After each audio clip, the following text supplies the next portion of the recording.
This is John Connor. If you're listening to this, you are the resistance.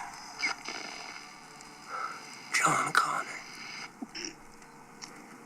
We gotta find this guy.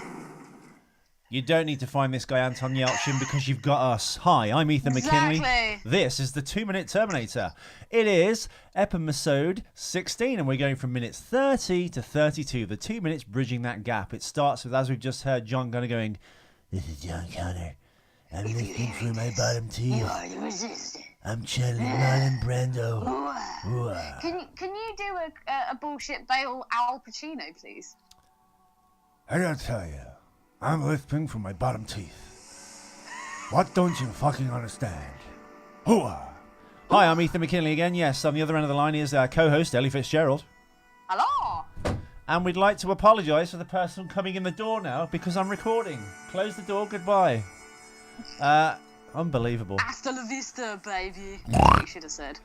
Hit the music. Shut up. Howdy, stranger. Don't say howdy, stranger, to me.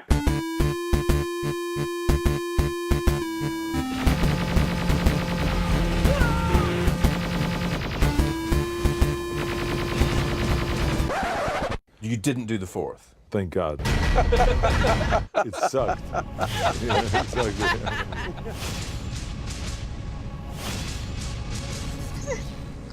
And we're back. Yes, we just had the start of a show ruined by my mother walking in the middle of it. And last night's show was ruined by me. Why was that, Ellie? Because you'd pulled out one of the mics, so you can hear you perfectly, which is just the most important bit, because I think you did most of the talking last night. I did, but I do apologise, listeners, if you did muddle through last night's episode. Sorry to Ellie for not actually plugging in her mic. And sorry if your enjoyment of this failing show was at all impeded by my indiscretion, shall we say. Yeah.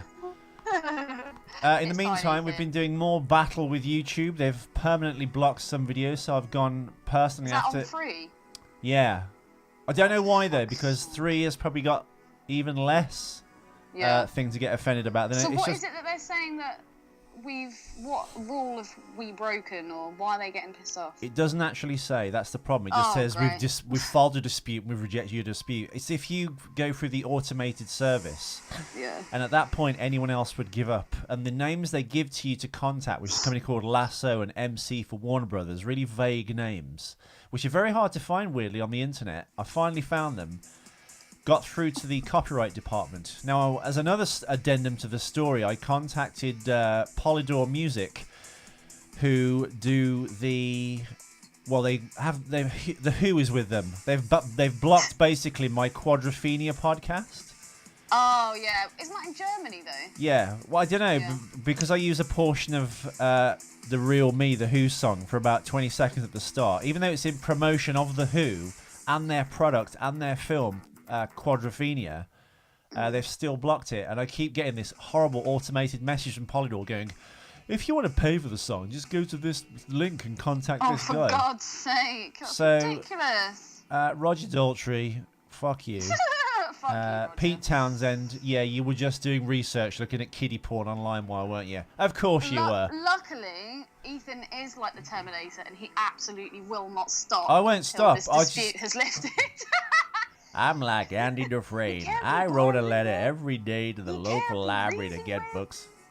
He absolutely will not stop until the show is up and running. Yeah, anyway. Yeah. Ethan, can you tell us what the bookends of this particular 2 minutes are, please? I would love to. I will just click on my link now. Yeah, as I said, it starts with John Connor lisping through his bottom teeth, going... You are the resistance. And it actually answers a question we'll come to that you asked the other day, actually, Ellie. And it ends with... Hang on. Oh, my God. Marcus Wright turns round after trying to fix this car and stares at the little black girl. Just before she goes, do you know you look a bit like Wayne Rooney? Wayne Rooney, of course, is an English footballer who's really into, like, older ladies and prostitutes. Well, each to their own. So he's 50% the opposite of me. Yes, we do break down the Terminator 2 minutes at a time, and we are going from minutes 30 to 32. As Ellie said, it ends with Sam Worthington looking pensively to a black child, as we all do. And it starts with Christian Bale with his very important speech, which answers a question that Ellie had the other day: is who are the Resistance? Is there the army and these little... is like Carl Reese not part of the Resistance? Well, not yet, Ellie. As John Connor said, if you're out there, stay alive. You're the most important thing. You are the Resistance. There are pockets of humanity fighting back all around the globe, so we will find each other at some point. And then Carl Reese utters the immortal line, John Connor, I gotta find this guy. Right, so, do you want to hear my 2 cents on this 2 minutes? Yes, but I'm just going to tell you, Ellie, that anyone listening, if you can vaguely hear at the background music, it's the score to Point Break by Mark Isham, one of my all-time favourite films. Saw it many times in 1991. Love it. Remade badly. Kiss my ass. Carry on, Ellie. They remade it? Oh, yeah. Oh, God, with who? Well, this is the thing. I think had they made it with some, like, cool people, or even if they did, like, Keanu Reeves played the Gary Busey character as the cameo, and the kind of link between that and the remake. Not that all remakes have to do that, but Point Break is so beloved, and it's so kind of awesome, and it's such a good action film, and it launched Keanu's action career. The remake is about extreme sports. The sports part of it isn't actually that bad. The stunts in it are really good, but the guy playing the Keanu part has absolutely nothing going on. A bit like he's an Australian actor, and a bit like, I think he's Australian, a bit like the guy that took over from Gerard Butler in 302, had absolutely nothing. Sorry, but you didn't. The Gary Busey part is played by Ray Winston, which is really weird, because he's not American and can't really do a good American accent. He's like a fucking Cockney geezer. He sticks out like a sore thumb the same way he did in Indiana Jones and the Crystal Skull. And before anyone says he was the best thing in that movie, no, the CGI monkey scene was the best thing in that movie, not. But anyway, take it away, Ellie. Yes, so my first point that I put down is, I couldn't tell whether it kind of looks like he's recording a tape. So I was just like, who the hell is he recording this tape for? No, he's on his ham radio. But then we find out after John gives his speech that it's a radio. Didn't look like a radio to me. Yeah, so who was he actually... Oh, actually, wait, no, he was addressing that to the Resistance. But do you think he knew that Carl Reese was out there listening to it? Well, Ellie, if you... No, he doesn't. He's just... I'm assuming... He does this. He's a bit like me. He's kind of podcasting, isn't he? He knows that Carl's out there. He does, and Carl has appeared on that kind of kill list that they've intercepted from Skynet. Who's number one ahead of him? So he knows, and plus, I suspect John Connor calls out to the unknown quite frequently, though. Do you not think? But then this comes through to my next point. I found it quite interesting that, considering Marcus Wright, was died and revived, he's come around, doesn't know who he is, what's going on, where he is, and yet he knows how to fix a radio. When Carl Reese says that his dad spent all his life trying to work out how to fix it and never did and died. Marcus comes along, turns around to the little black chick and goes, "You want to see a magic trick?" Which sounded dirty as hell in my mind. And then just fixes the radio just like that. At the pinnacle moment when John's sending out bullshit Bale, is sending out this really important message. I was like, wow, in this universe, timing really is... Well, no, I mean, you can kind of have that, can't you? It's a bit bullshit. Like... No, I mean, you could argue that kind of... Well, it's called synchronicity, isn't it? Or coincidence. And it's a movie, so certain fateful things have to happen the same way... Yeah, but there is no fate. The same way in Avatar, he prays to the great tree or whatever it is, and then all of a sudden at the end, the animals attack all the army. So the message got through. The fate intervened, and all the animals decide to fight back because they've been told by the planet, "This ain't happening, boys. Let's take these motherfuckers out." Let's take these motherfuckers out. That was from the deleted scene when the planet says, "Let's take these motherfuckers out" to all the animals in Avatar. I've got to see that one. In fact, that's the name of the sequel that's coming in 2018. Avatar 2, Let's Take These Motherfuckers Out. We should make that into a song. Some kind of techno. the thing that he actually fixes the radio with is a paperclip. That paperclip is shinier than the fucking sun. I'm sorry, but all these different things that these guys like can get their hands on, I'm just not. Where's the stationery in this gaff? At Staples stationery store. Ah, thank God I had this trusty paperclip, which is really shiny. So yeah, I thought that was. Do you not carry a paperclip on you at all times? I do. Shut up. I'm not in the habit of breaking into people's houses and fixing radios. Well, I do it quite often, and I find carrying a paperclip on oneself at all times. One to break into the residence in question, and then one to fix the radio, or use the same one and just like let yourself out quietly. Oh, and you can probably use it as a little shank. I mean, it wouldn't do much damage, but. Well, anyway. if you come across like a mouse or something that's like coming at you, yeah, shank that mouse. One of the coyotes. Yeah. There we go. Feel my rusty. You basically paperclip. stab the coyote to death multiple times until you make enough tiny holes in it to kill it, and then you can eat it. If it was rusty, it would kill the coyote a lot quicker because it'd get blood poisoning. These shiny paperclips, man, they're Marcus's undoing. We don't eat very often, but if we find a When we rusty do. paperclip, we stab a coyote and then we follow it around for 6 weeks, and then it dies. And watch it slowly die. News. I noticed that when Bullshit Bale is giving that speech to the Resistance on radio, he pretty much says identically, like word for word, the same speech that his mum gives when she's recording the tapes for him. Like, you must stay alive, you're incredibly important. I haven't got the exact words, but it was almost word for word the same as his mother's.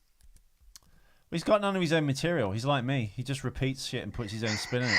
Actually, listeners, I can vouch for this because when I first started talking to Ethan, He was full of wisdom. There were certain things that he'd say or like certain jokes. Profound. Fucking hell, this dude is so funny. Like, actually has me like in stitches. And then over the last couple of years, where he's shown me different movies and different comedians, I'm like, He has absolutely regurgitated nothing. material. This girl's full of keys. No, Ethan is very funny, but a lot of jokes are borrowed. But you live them in your own way, so I guess you put your own kind of spin on it. But don't be fooled, ladies. Ethan isn't actually as funny as he pretends to be. Okay, so John Connor also then goes to discuss Skynet is planning something big, but the Resistance is planning something bigger. How can the Resistance plan something bigger when he's already just said that Skynet are working on brand new technology? They're creating a new Terminator, which is going to be even more difficult to kill. They're coming up with new ways to kill us every day. Look how much of a struggle Bullshit Bale had with that T-600. And he's like, yeah, they're really basic, blah, blah, blah. If you hit them in the back of the neck, it knocks off their like radar for a little while. Yeah. It's just like, hang on, Bullshit Bale. You almost just got your ass fucking handed to you. Like, how can the Resistance be planning something even bigger? I don't know. No, I couldn't agree more. I thought that was a bit unrealistic. And I'd also like to mention a couple of things about Marcus. Okay. I don't know whether to call him Magician Marcus or Mechanical Marcus. He's full of all these magic tricks, but also he knows how to fucking, like, wire up a car as well. At the end of the scene. What's wrong with that? Again, how does he remember how to do this shit if he doesn't even remember who he is? Because I think the mind, like, when people get, like, dementia and stuff, they remember certain things or they have certain memories and skills. But he doesn't even seem to question it. He's not like, how do I remember how to do this shit? It's just, yeah, sweet, do this, do that. I guess you could argue he's a machine, so he'd know how to do stuff. But then that leads on to my next point. God, I'm on fire. Marcus gets sparked by the wires in the car, and he goes and shows pain. If he's half machine, would he register pain? Go. Yes. Why? Because in some ways he's a more advanced Terminator than ever there's been a Terminator. In a sense, he's essentially human, right? But why make a Terminator that feels pain? That would only weaken the Terminator. Because he's meant to be an infiltration unit, isn't he? He's meant to be the ultimate. I think he was the experiment that they based the T-800 off, I think. Marcus is like the final... Ooh, I think... like that concept. Well, no, I think Marcus is the final stage before they go to... Sorry. They've been testing on all these people in the labs. They've been trying to like work in flesh and biology because the rubber skin thing's not working for them. They finally kind of cracked it. I think Marcus, a bit like the alien clones in Alien Resurrection, is a bit like a final stage Ripley that they've got.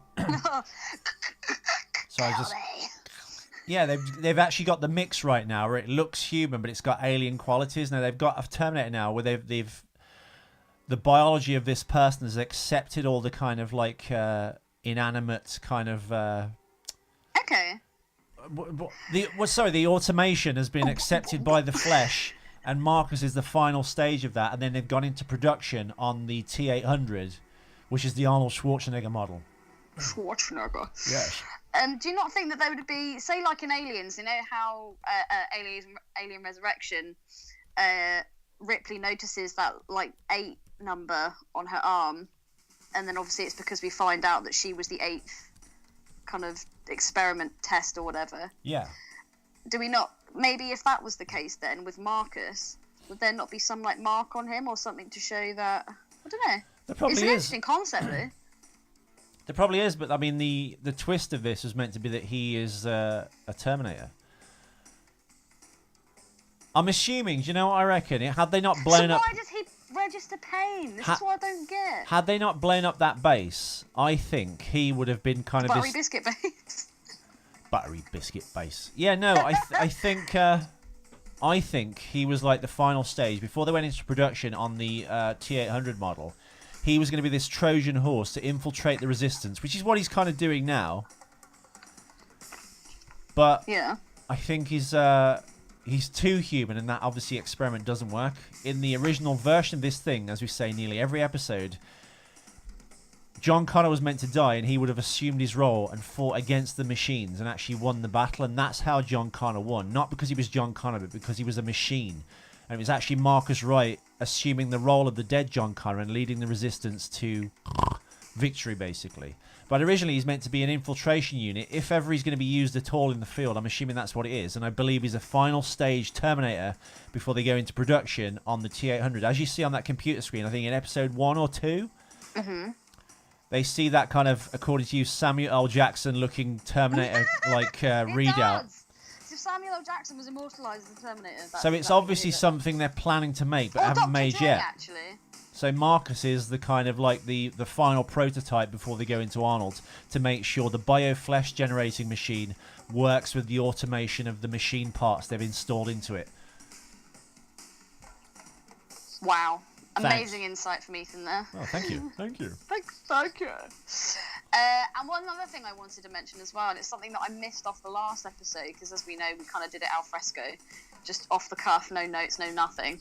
Not that you could hear me anyway, but something I did miss off, which happens at the very end of the last episode, and that is,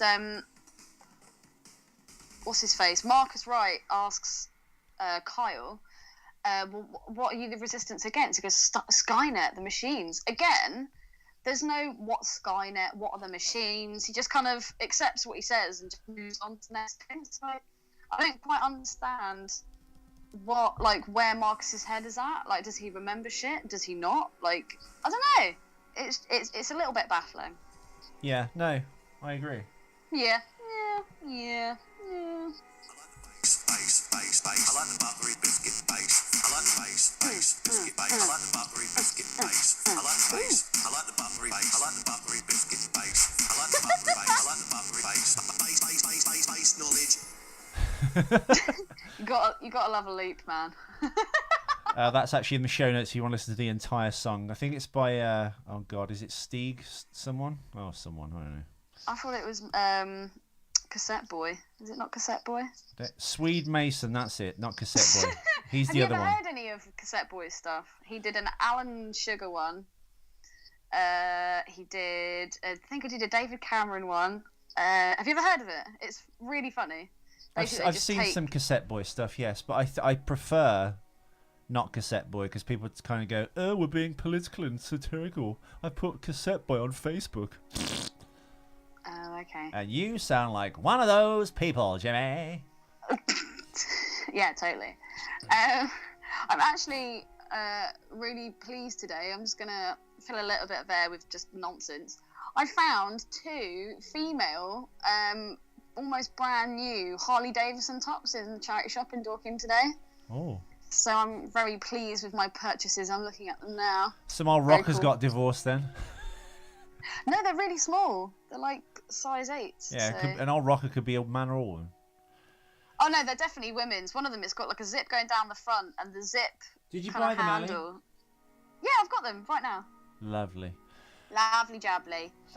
Did you could you get yourself a lift to the train station? Did I what? Sorry. Did you book yourself a lift to the train station tonight? I can't from Michael, but I have tried 2 other people. Michael's working until midnight, but I have put feelers out to 2 other peeps that could possibly do it. So fingers crossed. Bless And him. then peeps, we will have live show. Woo! How are you paying for the lift? In fingers? No, swallows. Don't answer that. Ellie, did you know, and we've said this before, but I can give you the information in greater detail now, that this originally was intended, this film, Terminator Salvation, was originally intended as the second half of the 2 Terminator movies developed back by Mario Kassar and Andrew G. Vajna, your favourite guy. It was originally titled Project Angel, as seen in the computer screens in Skynet during the sync sequences with Marcus.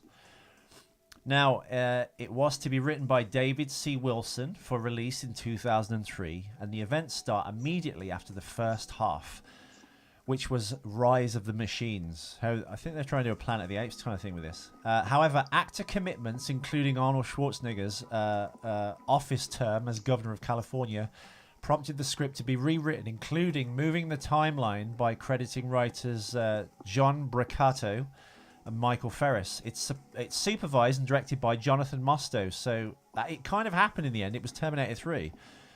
But it was going to be Rise of the Machine. So this was going to be the second part of the Rise of the Machines trilogy, basically, but they're not really related in any way.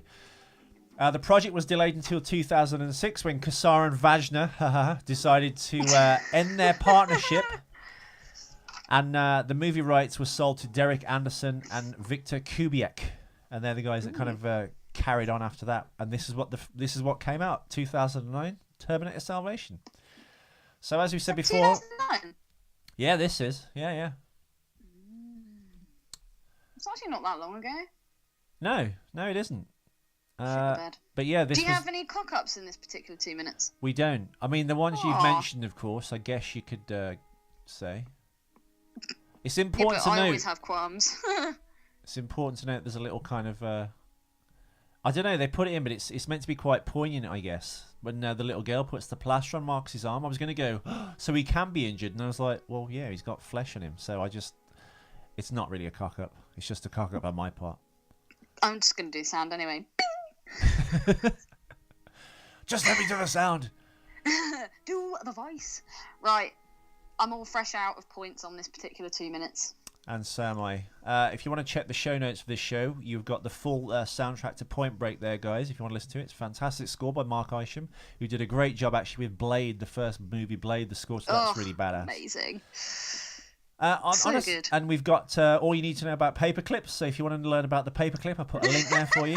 I really have. And the song Buttery Biscuit Bass by Swede Mason is up there. Speaking of Blade, Wesley Snipes has expressed interest in coming back to the Blade franchise. Now Marvel's kind of flying. What do you think about that, Ellie? Say that again. Wesley Snipes has expressed interest in Marvel relaunching the Blade series with him as Blade. No! Why? Because he's going to be too fucking old. Just leave it. He's like 52 now. Don't fall into the... You what? He's about 52, I think, or 53. Yeah, but that... I don't know, man. I just think they should leave it. Just stop rehashing the classics and the originals. Come up with new ideas. Yeah? No? Well, apparently during the making of Blade 3... which was the worst film. It was, but I think there are reasons for that. Apparently Wesley Snipes was smoking tons of weed and was going like really weird and paranoid. I'm not not gonna lie, that's not the drug I thought he would take. Well, I'll send you the link to this clip because Patton I Oswalt. thought he'd be more of a Charlie Chalk man. Patton Oswalt is a stand-up comedian, but he's very kind of entrenched in the nerd and geek world. He does like his specials at Comic-Con and stuff. But he had a small part in Blade 3. And if you quiet down for 2 minutes, I will play you 2 minutes. We're in for a treat, listeners. He's going to explain what Wesley Snipes was Wait like. for it, the fucking makers of Blade are going to come after us now. No, if you listen, right, listen to what he has to say about Wesley Snipes on Blade 3, and this is probably the reason that Marvel won't be making Blade or Blade 3 or doing it with Wesley Snipes. Plus, I don't think Marvel should do it either, but please do play the clip. Well, Marvel own Blade. Do they? Yes, Marvel's a Blade character. Oh my god. Blade came out. Idea. Marvel made Blade in the 1970s when it was like blaxploitation cinema was like really popular, and he wore like a yellow shirt, the green glasses that I gave you. You know those big green glasses. Oh, I love those bad boys. And a giant afro, so he's very much like a blaxploitation character. It's only when Stephen Norrington took over and he kind of like changed the look of Blade and gave him those like cool head tattoos and made him like all in black leather and stuff. But if you listen to Patton I was Oswalt, going to say the films don't look Marvel at all. they do. It says Marvel at the start, but it's in fact it's kind of, you could argue that Blade really started off the superhero renaissance. Everyone like accredits X-Men 1 in 2000 for it, but Well, if you I go don't back know, to, he's kind of a superhero, but he's also kind of a supervillain. if you go back 2 years to 1998, Blade really started the Marvel trend. And it's a great film, and it's a year before The Matrix, so I think maybe The Matrix took a few cues from Blade. The black long leather Matrix, coats. Don't believe the hype. Don't believe the hype. No, but I don't know. I still prefer Blade to The Matrix. I don't know. Oh hell yeah! Matrix that's what never I mean. landed with me Matrix for some was reason. naff. I really didn't rate it at all. Anyway, Ellie, listen to this. I just had Adam Scott on the show. And we talked a little bit about Blade. The movie Blade, comic book Blade. Yeah. And then I was reminded by my producers, were you in Blade? I was in. Oh, I wish I was in Blade. The first two movies are fantastic. I am in Blade Trinity, which Oh, this is the big guy. is no. Here's what I'll say about Blade Trinity. If you watch, and by the way, I'm friends with the writer-director, and he agrees with me on this. If you just sit and watch Blade Trinity, it's a D-. It just doesn't work. But if you know what they went through to get that movie made, it is an A+. The fact that movie exists puts it above Citizen Kane. The fact that they, with all the craziness that went down, we were in Vancouver, and Wesley Snipes was going crazy, and he wouldn't come out of his trailer, and you'd walk by his trailer, and this wall of pot stench would just like, whoa, and kind of push you to the side, and then he would only answer to the name Blade. You couldn't call him. You would only answer to The Blade, yeah, and after a while he resorted to just he would communicate with Post-its, and he would give to the director, and each one he would sign Blade. And also you know that it's a totally science fiction-y fantasy film because there's a scene where I play basketball against a tall black guy and totally stuff on him. So it's complete That's the most fiction. unbelievable thing. That's where you're like, vampires can take over. Wait, did Patton just stuff on a 6'3" black dude? Who wrote this crap? It was that bad. So Patton Oswalt, everybody! Yes, there you go. Yeah. Wesley just basically went nuts. Wouldn't communicate with the director David S. Goyer, who wrote Blade 1 and 2, but he was given the directing reins and writing reins for Blade 3, and they would communicate with Post-it notes. They wouldn't speak to each other. I can never hear the name Blade ever again without remembering your terrible spelling of just every time I hear it, I just think Balade. Balade? It's amazing when Ethan's being witty and bitey, and when he makes a glaring spelling mistake, it is the most satisfying thing. Don't let that deconstruct what I've just said or undermine what I've just said. Yeah, exactly. Yeah, it's it is what it is. It is what it is. Leave Blade alone. Leave Balade alone, man. Leave Balade alone. You want to go to war, Balade? Anyway, thank you so much for tuning in. Yes, thank you everyone for listening. It was lovely speaking to you again. We had 2 working mics this time, and we shall return You're hopefully doubly sure, yeah? tomorrow, maybe for a couple of shows, and then we're going to take a few days off until next Thursday. I'm going to do my best to get an episode out every day, but I probably can't because I'm busy. He's a busy boy earning that paper. And that's why we have to shout at Ellie sometimes to come on a show that she wanted to do. Hey, since that discussion, I think I've actually been very well behaved. The weird thing is, Ellie, looking at the stats for last night's episode, it's one of the biggest ones we've done. What, because they just can't hear me? I don't know. Yeah, it's got. Maybe you should do the show on your own. Maybe I will. No, I think because it's got wouldn't dare. it had cool artwork from the THX 1138 kind of Mondo poster, so I think that attracts people. Always having interesting artwork. Oh, by the way, before we wrap up, John Nichols, thank you for the Myra Hindley and Ian Brady-esque artwork. Oh my god, it's amazing. And Ethan's first comment was, "What's on my fucking forehead?" It's like, dude, it's a great. Look at me, for God's sake. He uses the same head every time, though. I like it, consistent, unlike the Terminator films. That's the brand head he uses for me every time. That's like the logo.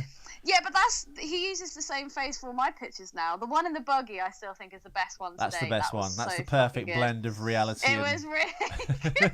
And I probably do actually look like that in a car. Well, If you're that that was my first tall. car, I'd be pretty happy. That's what you should I could practice reach in. those pedals. But no, I thought the Myra Hindley was really good. I could probably actually fashion my hair like that right now. Well, I'm gonna. Oh God, yeah, you got the bad bleach job, haven't you? Yeah, absolutely. Which is getting fixed next Thursday. Yay! How are they fixing it? I'm actually doing some hair modelling. Oh. Yeah, so I'm gonna be going up to London. I'm being paid 150 fucking quid, and they do my hair for free afterwards. Yeah, but the price you pay for that might eclipse the money you were given. So watch this space, everyone. John Nichols is but gonna have a field the day. hair modelling that I'm doing, they're putting a wig on me and they're cutting it, so they're not actually doing anything to my natural hair. So I don't think I'm going to get them to cut it at all because I want to grow it a bit, but I'm going to get them to dye it. Okay. But yeah. There we go. I'm doing some modelling. Well, I'm going to use it. I'm going to use it as today's show artwork. I think. What? Myra Hindley and. Yeah. Not the. Well, us, no, it's Ethan Brady and. The us versions. Yeah, yeah. You do have a massive forehead. Full of brains.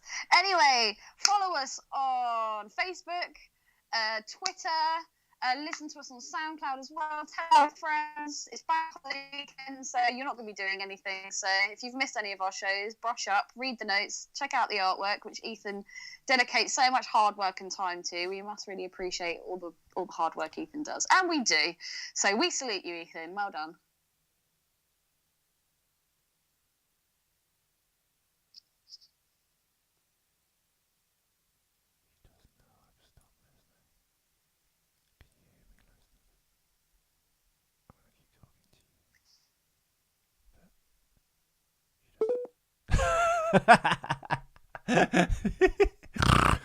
Anyway, see you tomorrow, guys. We shall return hopefully for a few episodes next week. Hang on, let's call her back. Hi, Ellie.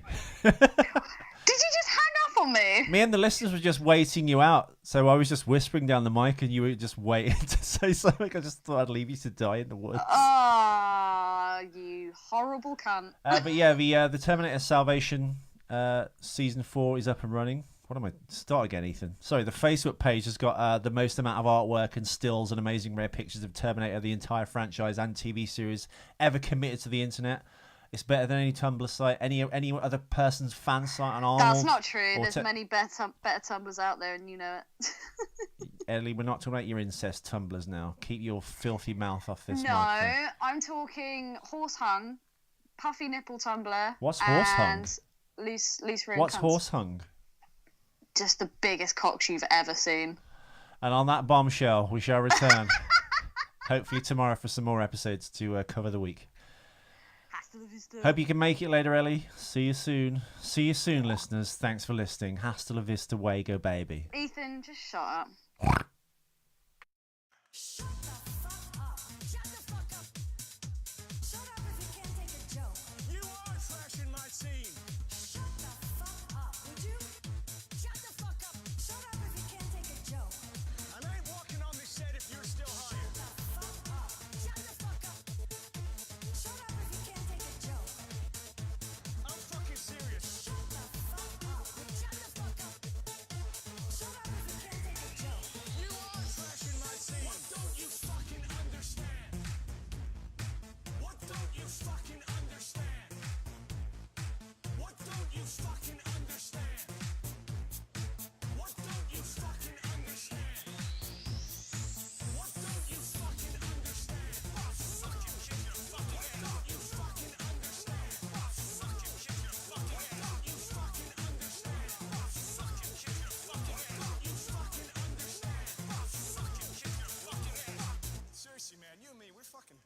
professionally. Fucking ass.